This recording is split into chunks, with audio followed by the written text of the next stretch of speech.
Eh bien, on continue. Merci de ne pas avoir lâché l'affaire, d'être toujours là. Alors, d'abord, en introduction, j'excuse mon collègue et ami Pierrick Migliaccio de la métropole Aix-Marseille-Provence qui devait intervenir avec moi et qui malheureusement n'a pas pu se libérer puisque c'était, je vais dire, le maître d'ouvrage de ce que je vais vous présenter maintenant. Et d'ailleurs, j'avais quelques notes qu'il m'a envoyées pour compléter mon propos. Puisqu'effectivement, je vais vous présenter une méthodologie alors qu'on a appelée de planification opérationnelle des actions de gestion au regard des impacts du projet urbain. Il y a même un temps, on avait appelé ça l'OPCUisation de la GUP, mais ça faisait vraiment très technocratique. Donc, on a annulé annulé ce nom. Globalement, c'est voilà, une méthodologie qu'on a élaborée dans le cadre d'une mission d'AMO pour la métropole, qui nous avait demandé de les accompagner dans leur réflexion sur un peu la formalisation et la mise en place d'un référentiel, d'un guide pour l'élaboration des projets de gestion, puisque sur la métropole Aix-Marseille-Provence, il y a 17 quartiers en NPNRU. Et voilà, ils avaient fait émerger le besoin d'avoir un petit peu un socle, un cadre de référence pour ces projets de gestion. Et notamment pour pouvoir appuyer les équipes métropolitaines dans l'élaboration et le pilotage de ces projets de gestion. Dans un contexte, hein, on démarre la mission juste avant le confinement, trop cool.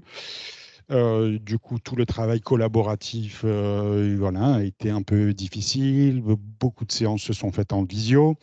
Et dans un contexte, on va dire, de création un petit peu de la métropole, hein, avec la suppression des anciens conseils de territoire, du coup, moi, très rapidement hein, sur l'administration métropolitaine Aix-Marseille, hein, historiquement plusieurs intercommunalités. La métropole est créée en 2016, mais continue à exister des conseils de territoire qui correspondent aux anciennes intercos et où finalement chaque conseil de territoire continue à faire ce qu'il veut dans son coin. Et puis 2019 ou 2020, voilà, les conseils de territoire sont amenés à être supprimés progressivement. Et du coup, la métropole se dit, ben, on va en profiter de ce petit bazar institutionnel pour en même temps mettre en place une réorganisation complète des services. Du coup, voilà, un contexte en même temps porteur de changement, de transition, et en même temps un enjeu on va dire de valorisation et de capitalisation des expériences différentes, de ressources différentes selon les équipes, selon les territoires, hein, puisqu'on avait des endroits type Aix-en-Provence où aussi bien les équipes politiques de la ville que renouvellement urbain restaient municipales, là où d'autres endroits sur Marseille, tout était métropole. Donc des choses qui étaient assez radicalement différentes.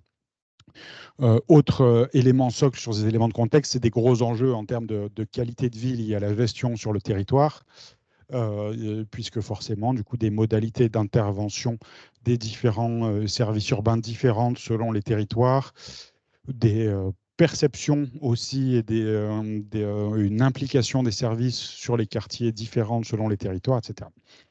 Et donc une mission que la métropole nous confie avec nos collègues de la condition urbaine, qui ont sévi d'ailleurs ici aussi à Nîmes, organisée en quatre grands volets. Un premier qui était le bilan de toutes les démarches de GUP qui avaient été fait, qui avaient été menées dans le cadre du premier programme en rue. Et ensuite, un accompagnement à la structuration du pilotage stratégique des projets de gestion, la définition d'une méthode pour la conduite des projets de gestion, et puis après, un travail un peu d'assistance et d'accompagnement sur la mise en œuvre et la stratégie d'accompagnement. Du coup, on a élaboré une méthodologie de travail destinée à guider les équipes projets avec, voilà, on va dire quelques grands constats. Le premier qui a le besoin d'une équipe projet de gestion qui doit intégrer une pluralité de métiers, de compétences, de ressources. Et on avait bien identifié un espèce de triptyque entre équipe renouvellement urbain, équipe politique de la ville, développement social, et équipe vraiment gestion urbaine, et donc tout ce qui est gestion technique. Et donc, l'idée, c'était de dire comment est-ce qu'on a un espèce de trio qui est identifié sur chaque quartier, quelle que soit la configuration du pilotage, des ressources humaines des différentes équipes sur le terrain, la présence ou non d'un chargé de mission GUP qu'on avait sur certaines collectivités, pas sur d'autres. Donc vraiment, ce constat de se dire que le projet de gestion, il doit s'appuyer sur une pluralité de métiers et de compétences qu'il va falloir regrouper au sein d'une petite équipe projet. Deuxième élément un peu structurant, c'est le fait qu'on est sur une démarche qui ne doit pas se focaliser uniquement sur le diagnostic social et urbain et l'animation locale des enjeux liés au contrat de ville, parce que c'était un des éléments qui ressortait fortement du bilan, c'était que la capacité des démarches de GUP, elle avait été extrêmement forte pour poser le diagnostic socio-urbain, bien identifier les priorités, les difficultés sociales, mais qu'à un moment donné, il y avait une logique un peu du tout dans tout et où les démarches de GUP étaient des espèces de mini-contrats de ville à l'échelle de chaque quartier et que la question de raccrocher le renouvellement urbain était très très fragile sur le territoire, là où on n'était pas sur des équipes intégrées comme Aix-en-Provence, Miramas, La Ciotat, où c'était des endroits où on avait une seule équipe intégrée qui gérait politique de la ville et renouvellement urbain. Mais on a vraiment fait ce constat que sur les autres endroits, les équipes en charge de la GUP avaient permis d'alimenter quelque part le socle et le diagnostic pour le renouvellement urbain via une approche socio-urbaine très fine, mais qu'une fois que le renouvellement urbain arrivait, c'était la grosse machine et que là, reparler des sujets de gestion était extrêmement compliqué. Et puis le dernier point, c'est du coup effectivement celui-là, la nécessité d'intégrer différemment les enjeux de gestion dans le cadre du travail de renouvellement urbain et avec on va dire sur ce bilan, un constat de se dire on a élaboré des projets de renouvellement urbain où les démarches de GUP ont plutôt servi à alimenter le diagnostic. Et après, on a déroulé notre programme d'action. Et puis un beau jour, on se dit, ah, mince, la gestion, quand est-ce qu'on en parle? Parce que là, ça commence, on livre les premières opérations et ça commence déjà à être très dégradé, voire parfois pourri. On a des espaces qui sont livrés. On n'a pas anticipé sur les transferts fonciers, la signature des actes. Du coup, qui gère? On a livré une nouvelle voirie. C'est l'OJRM qui est obligé de la gérer pendant 2 ans. On a oublié plein de choses. Donc, il y a eu vraiment cette nécessité de porter une attention particulière dans la méthode du projet de gestion sur la façon dont on pouvait mieux intégrer les enjeux, les contraintes liées à la gestion dans le processus de construction des projets de renouvellement urbain. C'est comme ça qu'on est arrivé à cette approche de la planification opérationnelle de la gestion à partir de l'analyse du projet urbain. Je l'ai rapidement introduit ce matin. Du coup, on a mené un travail d'analyse par grande famille d'opérations en rue des impacts du projet sur la gestion. Et en se disant, on va prendre chaque projet et on va partir de chaque ligne quasiment de la maquette financière, donc de chaque opération, et on va l'analyser au prisme de la gestion. Et ensuite, voilà, la Castellane, démolition de tel bâtiment. En termes de gestion, qu'est-ce que ça implique? Gestion de l'attente, maintien de la qualité du cadre de vie pour les quelques locataires qui restent en attendant que la démolition soit effective, sécurisation des logements, accompagnement des relogements pour éviter les enjeux qu'on a évoqués ce matin de dépôt d'encombrants, etc. La phase chantier, comment ça s'anticipe, et la phase d'après, la libération la livraison d'une friche, comment on anticipe pour que le jour où c'est démoli, on n'ait pas une friche qui reste pendant 2 ans, 3 ans dans l'attente d'une reconstruction ou d'un projet d'aménagement. Du coup, cette analyse par grande famille, elle vient vraiment constituer, on va dire, une grille d'analyse pour chaque projet, Donc c'est en ce sens-là que c'est un petit peu un référentiel. Alors c'est pas, il y a eu tout un débat hein, sur la sémantique ou de ne pas proposer un guide, de ne pas proposer parce que voilà, il fallait pas risquer de froisser ceux d'un territoire ou d'un autre, des élus, des modes d'organisation qui étaient encore différents. Donc l'idée c'est voilà, vraiment de proposer un guide qui soit ressource, un mode de lecture, on va dire, des projets à l'aune de la gestion et qui se décline sur les 3 temporalités, hein, donc l'avant, le chantier et l'après, et avec cet enjeu, encore une fois, qui est le bilan avait vraiment montré comment les chargés de mission GUP étaient tous au bord de l'explosion. Globalement, on a fait des entretiens un peu approfondis avec tous les chargés de mission GUP sur le territoire de la métropole et quelles que soient les collectivités ou les sites sur lesquels ils intervenaient, que ce soit à Marseille, à Miramas, à Aix, à La Ciotat, etc., ils étaient tous au bout de leur vie en disant mais putain, on n'en peut plus. En fait, on a l'impression d'être en même temps au four et au moulin. Il y a un dépôt d'encombrants, c'est nous qu'on appelle. Il y a un problème sur un accès à l'école, c'est nous qu'on appelle. Il y a un problème sur un chantier, c'est nous qu'on appelle. Et en même temps, on n'a ni la légitimité, ni la place dans les organigrammes, ni les bons niveaux de connaissances, et ni même le temps pour pouvoir interpeller le service collecte, interpeller la direction générale machin, le truc. Et en gros, ils étaient quasiment tous en dépression et c'était compliqué. Et donc, on s'est dit, il faut qu'on arrive quelque part à leur enlever une partie de la charge mentale de leur boulot. Et donc, c'est comme ça qu'on s'est dit, dans quelle mesure on peut reporter cette charge mentale sur les acteurs en charge de l'OPCU. Et en se disant, on va essayer de décliner les choses de manière très opérationnelle pour pouvoir inscrire les actions de gestion urbaine directement dans les plannings de l'OPC. Et comme ça, l'OPC, de la même manière qui dit attention, là, si vous voulez votre démolition, il faut tenir. Est-ce que vous avez lancé votre marché de trucs? Est-ce que vous avez fait ci? Est-ce que la réunion s'est bien tenue? Eh ben, on va confier à l'OPCU la mission aussi de planifier, de suivre et de scander les démarches et les projets de gestion. Comment on a travaillé? Du coup, on a initié un processus collaboratif sur chaque famille d'opérations sur la base d'une frise chronologique un petit peu type. Donc, on a réuni tous les acteurs du renouvellement urbain, de la politique de la ville, de la gestion de la métropole. Alors, ils n'étaient jamais tous présents parce que ça aurait fait beaucoup de monde, mais on a fait des séquences d'ateliers à 50-60. Et on a fait des trucs aussi bêtes que coller des post-it sur des télés. Donc on avait cette frise, ici c'est l'exemple du coup sur un projet de démolition. On avait la frise des différentes phases et étapes de cette démolition avec toute la phase d'étude et de procédure de marché pendant laquelle se déroule le relogement et pendant laquelle se déroule aussi la dévitalisation, la sécurisation des logements, puis la phase de travaux, la livraison de la plateforme et la friche. Et on s'est dit, si on veut gérer, qu'est-ce qu'on doit faire à quelles étapes? Et du coup, chacun dit, nous, par rapport à notre expérience, à tel moment, il faut faire ça. Moi, par rapport à tel moment, il faut faire ça. Et comme ça, on a collecté un ensemble de sujets et de priorités et qu'on a décliné selon les différentes temporalités. Donc, sur ma démolition, sur le temps de l'avant, qu'est-ce que je dois faire du coup sur la première phase. Donc hein, voilà, on a un exemple, voilà, si je dois mettre en place une gestion renforcée des parties communes pendant toute la période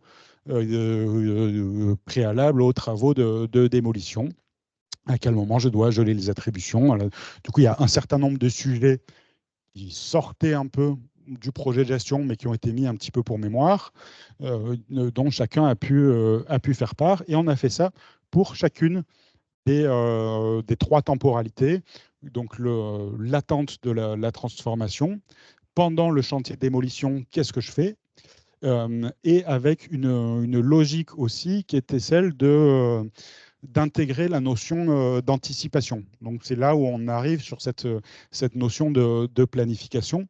Donc, par exemple, si on est ici sur l'intensification j'arrive même plus à le dire, des espaces en gestion provisoire, l'identification des espaces en gestion provisoire, qu'il va falloir activer dès les phases d'études, de procédures, de marché et pendant le relogement pour que ce soit effectif au moment de la livraison du terrain et du coup de la mise à disposition de la friche. Et que c'est surtout pas au moment où je libère et je rends mon terrain et où un bailleur va rendre un terrain à la collectivité ou à un autre opérateur qu'il faut que je me dise merde, qu'est-ce que je vais faire en termes de gestion provisoire parce que c'est bien trop tard, parce que monter un marché pour des aménagements provisoires, pour même une végétalisation, et pareil pour l'entretien, et ben, c'est des choses qui vont nécessairement s'anticiper avec des fois des temporalités extrêmement longues. Donc ça, c'était sur la phase chantier. Et puis pareil, après, sur la gestion au service du bon fonctionnement à terme, si on imagine qu'on a la mise en place d'actions politiques de la ville en matière d'animation, de prévention, au moment où je libère mon espace et où ça devient une friche avec possiblement des usages sur le temps d'attente, il faut que j'ai anticipé bien amont dans le cadre de mon appel à projet ou autre pour avoir des opérateurs et des acteurs qui soient en capacité. Je veux revenir.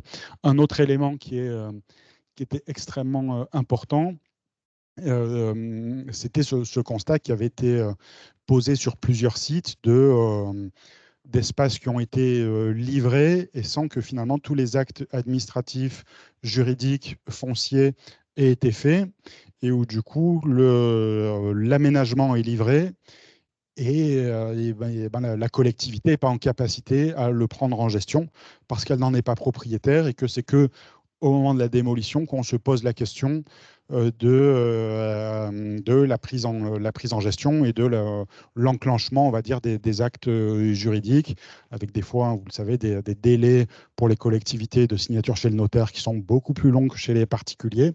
Et donc, pareil, tout un sujet d'anticipation de la réception et de la gestion du foncier pour pouvoir exécuter les actes administratifs en temps et en heure. Non, là, je reviens en arrière. Hop, hop. Et donc, ce travail aboutit à la réalisation de 2 fiches par famille d'opérations. Une première fiche qui va préciser les enjeux pour la gestion. Donc là, on est sur la famille d'opérations démolition. Et du coup, on dit sur les enjeux de l'attente en matière de gestion, ça va être le maintien de la bonne gestion pendant le processus de relogement pour éviter le sentiment d'abandon, le sentiment de dégradation,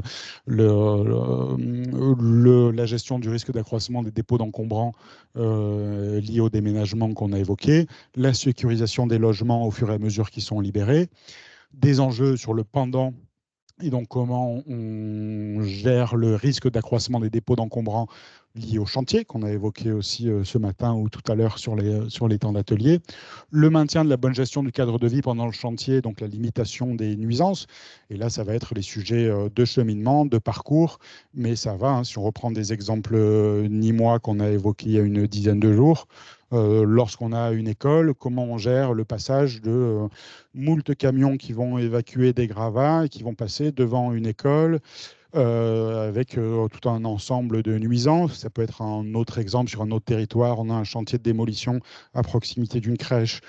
Comment on anticipe et on négocie les horaires de travaux en adéquation avec les temps de sieste de la crèche, etc., etc. Et ensuite, on a commencé à décliner un petit socle d'exemples d'action sur ces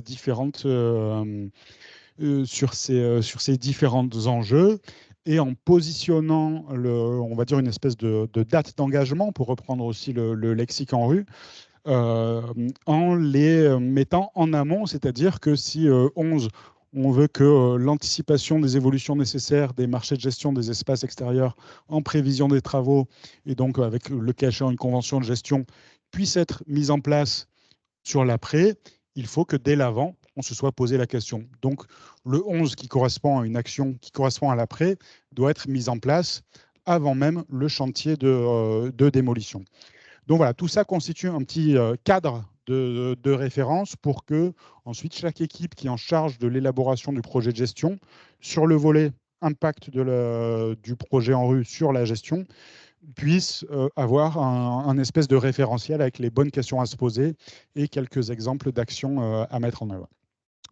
Je vais vous dérouler rapidement un second exemple qui est celui de l'aménagement d'un espace public, donc avec le même process. Hein. On a listé les études de maîtrise d'œuvre, la phase travaux, la livraison, la mise en service. Même logique de tout le monde vient poser un peu des exemples d'action, des enjeux, des questions à prendre en compte, des points de vigilance identifiés, et que derrière, on a retraduit hein, sur la gestion de l'attente, donc le maintien de la gestion renforcée, l'entretien en phase travaux, le maintien d'un espace public provisoire et de travaux à minima, sur la gestion en accompagnement de la transformation, donc sur vraiment la partie travaux. Et ici, notamment, un élément qui est, moi, je trouve extrêmement important, c'est l'association des gestionnaires à toutes les étapes d'études avec un espèce de groupe opérationnel des gestionnaires pour les associer au travail de conception et avec la même logique hein, d'anticipation d'un certain nombre d'actions qui ont été posées. On avait un site qui avait eu des gros soucis d'éclairage public sur leur premier en rue. Donc, ils ont dit il faut qu'on anticipe et qu'on mette en place tout de suite un schéma des éclairages provisoires pendant les travaux pour sécuriser les lieux, parce qu'ils s'étaient retrouvés pendant leur premier chantier avec, à un moment donné, ils ont pété un réseau, plus d'éclairage public pendant 2 mois. Là, ils s'aperçoivent que s'ils veulent, ils demandent à leurs prestataires une prestation supplémentaire d'éclairage provisoire. Et là, le gars leur dit, bah ouais, mais c'est 1 million d'euros. Ah bah ouais, mais c'est pas prévu. Et donc, d'un coup, on est bloqué. Donc, comment on anticipe toutes ces petites choses? Et pareil sur la gestion au service du bon fonctionnement à terme, d'anticiper, voilà, que ce soit les mesures Vigipirate, l'estimation des coûts de gestion futurs et la faisabilité financière en associant les services techniques compétents, mais qui du coup va nécessiter d'autres sous-actions hein, pour pouvoir mettre ça en place, éventuellement en allant chercher de nouveaux modèles de gestion, en ayant recours à l'insertion, en ayant recours à d'autres prestataires, etc., et en anticipant pour que ça puisse être effectivement mis en place dès le moment de la livraison. Et donc, du coup, même logique de fiche. Une première fiche sur les enjeux sur l'avant. Et donc, en attente de mes travaux, qu'est-ce que je fais? Je maintiens une gestion renforcée et je commence à faire de la préfiguration, du test, pour voir si mes usages futurs peuvent correspondre à des usages actuels. Pendant le chantier, bien sûr, on maintient la bonne gestion du cadre de vie, on limite les nuisances, on a des enjeux de sécurisation du site en termes d'éclairage, de circulation, de cheminement, de sécurité publique, d'information sur le chantier, de planning, et puis sur l'après, des enjeux plutôt vraiment d'anticipation, d'implication de l'ensemble des parties prenantes, gestionnaires, usagers, et donc de définir un petit peu un cadre et un process sur les modalités de validation pour anticiper les questions de gestion, réajuster le projet en fonction, s'assurer d'une adéquation entre l'ambition du projet et les ambitions de gestion qu'on évoquait ce matin, la garantie d'une prise en gestion immédiate au moment de la livraison et l'accompagnement des nouvelles pratiques, des nouveaux usages. Parce que pareil, on a plein de sites où on livre un espace public et puis d'un coup on se dit ah ouais merde, soit ça prend pas, il se passe rien parce que on n'a pas anticipé le besoin d'animation. Je ne sais plus avec qui on en discutait en privé. On dit ah ben on va livrer un city stade. Puis le jour où on le livre, on se dit ah bah ouais mais ce serait peut-être bien qu'il y ait une structure qui assure à minima une animation sportive, un truc. Ah ben ouais et qui finance. Ah ben on va aller chercher, on va aller déposer un dossier en contrat de ville. Ah ouais mais qui va financer? Et ça met le bazar. Ou à l'inverse, et c'était notamment, je ne sais pas si encore c'était le cas à Perpignan quand on avait fait le point d'étape il y a quelques années, où eux avaient fait le constat d'une surfréquentation quand ils livraient un nouvel espace public. C'est-à-dire il y a un espèce d'effet nouveauté qui fait qu'il y a plus de gens qui viennent. Et donc ça, du coup, ça veut dire qu'il faut qu'on ait plus de moyens de gestion. Et ils avaient fait une espèce de courbe comme ça en se disant, ben, on sait que les 3 premières années, il va falloir qu'on gère plus et qu'on mette plus de moyens de gestion parce qu'on aura une surfréquentation et où après, ça va se stabiliser. Et donc, même logique. Encore 5 minutes, Maxence. Ok, ben j'arrive au bout, ça va. Merci. Et du coup, même logique de fiche avec un certain nombre de propositions d'actions et de sujets un petit peu clés. Et on voit hein, ici, notamment que sur un espace public, l'essentiel des actions ou des enjeux sur le après doivent être pensés très, très en amont pour être effectif au moment de la prise en gestion. À partir de là, on a décliné ces actions en tâches pour, alors ici, on revient sur l'exemple d'aménagement d'espace public, en se disant, si on veut garantir la prise en charge immédiate de l'entretien de la place, qui doit faire quoi, quand, comment, et on va décliner ça en différentes tâches à faire qui vont être du coup inscrites sous la forme d'une fiche action, d'une fiche process du projet de gestion. Et donc, on va avoir une première tâche qui va être mettre en place un groupe gestionnaire associé aux études de maîtrise d'œuvre. On va avoir une deuxième tâche qui est validation par les gestionnaires du pro DCE. On va avoir une troisième tâche qui est mise à jour du marché de délégation de services publics, d'entretien de l'espace public, etc. Et ces différentes tâches, on les implémente dans l'outil planning de l'OPCU, que ce soit MS Project ou autre, et du coup dans le planning de chaque opération. Donc au même titre qu'on a dans les lignes de planning toutes les actions liées aux travaux, on essaie d'y implémenter au maximum les actions liées à la gestion. Et du coup, ça peut permettre que ce soit le prestataire OPCU qui va déclencher les actions et donc dire attention, vous êtes en phase AVP, est-ce que le groupe gestionnaire s'est bien réuni et a émis un avis sur l'AVP? Attention, là, on est en date critique pour la mise à jour de votre marché de gestion. Est-ce que c'est bien fait? Et donc, on sort, on va dire, ça de la partie chargée de mission GUP ou coordinateur GUP, qui du coup peut se concentrer sur l'animation et voilà, par exemple sur ce fameux groupe gestionnaire, et là de pouvoir animer ce groupe avec le maître d'œuvre, etc.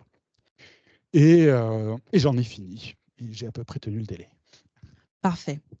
Je te remercie. Je sais pas s'il y a des questions, si on a du temps sur les questions, ou si on passe. On a un peu de temps pour des questions s'il y en a.